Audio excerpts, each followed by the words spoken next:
talented and skilled, not Nobel laureate, Dr. Sergio Mukherjee. He's a one body. Yes, yes. And he made, just like us.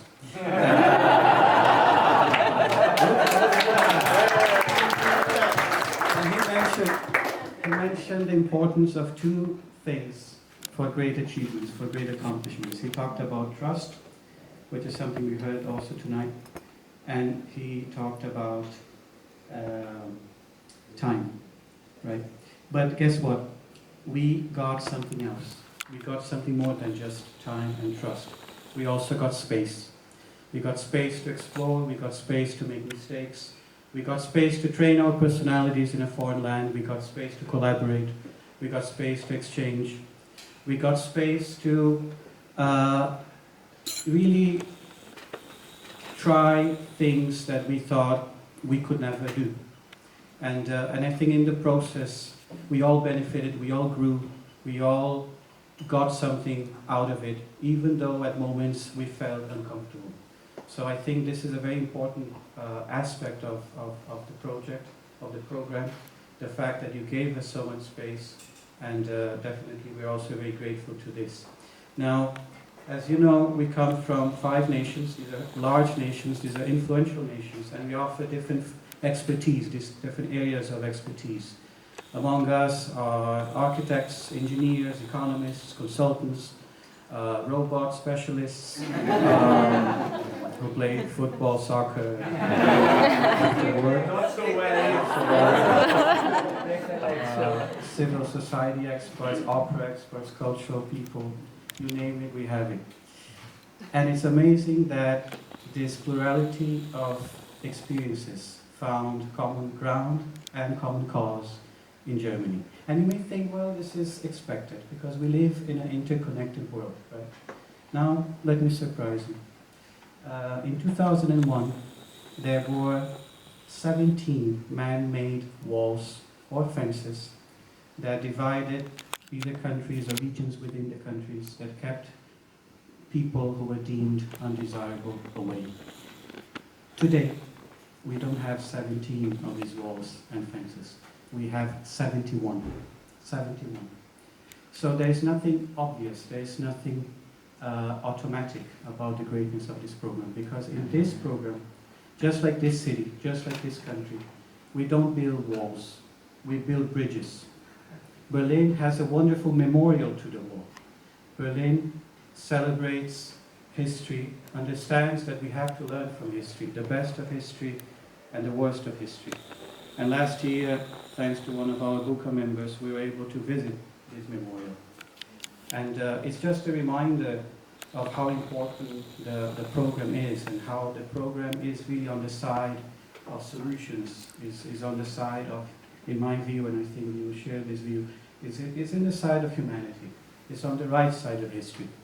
So, this would be the first message or the first value that I want to share. And it's the gratitude we share for the program and the fact that we believe in building bridges.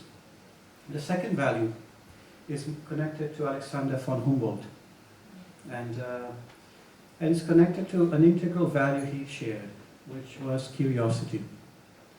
He was an extremely curious person. He engaged with the world. He went out, he went to Latin America, he was climbing, he was spending a lot of time outside.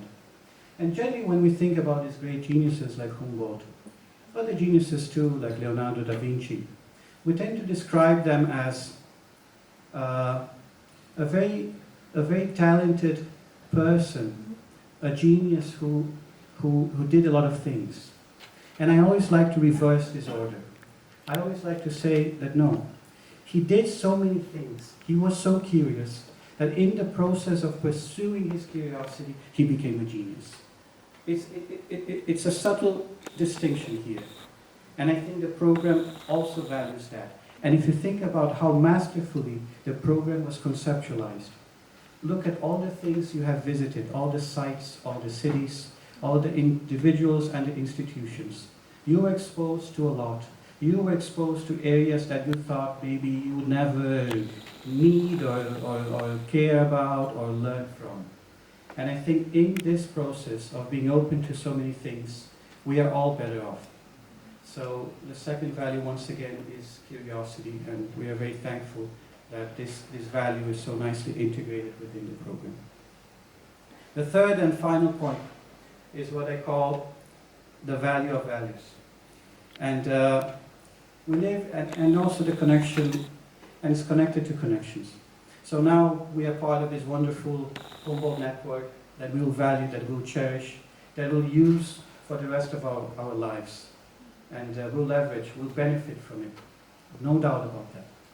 But there's another kind of connection that is equally important, especially in a world that doesn't stop talking, in a world that is fragmented in terms of attention span, in a world that sometimes seems so chaotic and so confusing. And that's the connection with yourself, with your values, with that inner voice that often gets so lost or silenced. And then you may wonder, hey Sergio, nice words. How do I know if my values are right? If I have the right values, right?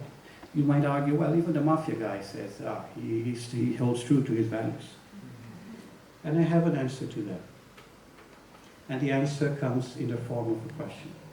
Just ask yourself, if everybody were to multiply your value, if everybody were to share your value, what kind of world, what kind of society would we have? What kind of a place would we build? If the answer to this question is a more constructive world, you are on the right path. If you create a more dysfunctional world in the process of multiplying your value, we'll be in trouble. So that's really the answer.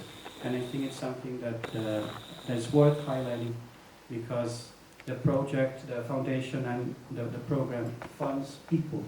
And I think we are consisted of values among other things.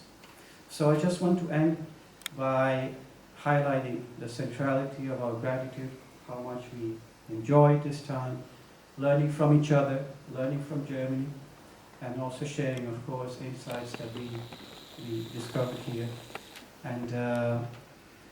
And how memorable this was. From a personal experience, I really enjoyed meeting all of you, learning from you. And I just want to end by highlighting something that we did very well as a group, all of you. And I really think that the leaders of tomorrow, the future leaders, will be defined not necessarily by the quality of their answers, but by the quality of their questions. Thank you very much.